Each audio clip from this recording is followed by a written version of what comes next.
Hello everyone, back to my new video. তো আজকের ভিডিওতে আমরা কথা বলবো কাকার লিজেন্ড অ্যাসেম্বল তার সম্পর্কে। তো বেশি কথা না বলে আমরা পুরো ভিডিওটি দেখি। তো বন্ধুরা, আমরা দেখতে পাচ্ছি কাকার অ্যাসেম্বল ফ্যাক্টরি। তো কোনামি আমাদেরকে এই ফ্যাক্টরি দিবে 24 তারিখে। তো আমরা হয়তো কেউ জানি না এই ফ্যাক্টরির মধ্যে কি কি আসতে পারে। তো আমি তোমাদেরকে স্ক্রিনে দিয়ে রাখছি আমাদের এখানে কি কি আসতে পারে। তো অবশেষে আমরা দেখতে পেলাম আমাদের এখানে 15টা লিজেন্ড দিবে কোনামি আমাদেরকে। 15টা লিজেন্ড দেওয়ার পর আমরা 15টা থেকে যে কোনো অল্প কয়টায় পাইতে পারি, সবই তো আর আমরা পাবো না। তো বন্ধুরা, আমি এখানে যে স্ক্রিনটা তোমাদেরকে দেখাচ্ছি সেটার মধ্যে আমাদেরকে কোনামি 2টা অলরেডি দিয়ে দিয়েছে। তা আর যেগুলো বাকি আছে সেগুলো নাও দিতে পারে, দিতেও পারে, আমি সঠিক জানি না।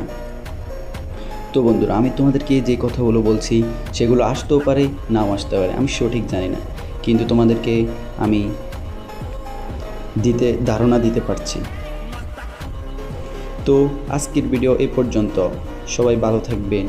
অবশ্যই ভিডিওটি লাইক, কমেন্ট, সাবস্ক্রাইব করবেন। আল্লাহ হাফেজ।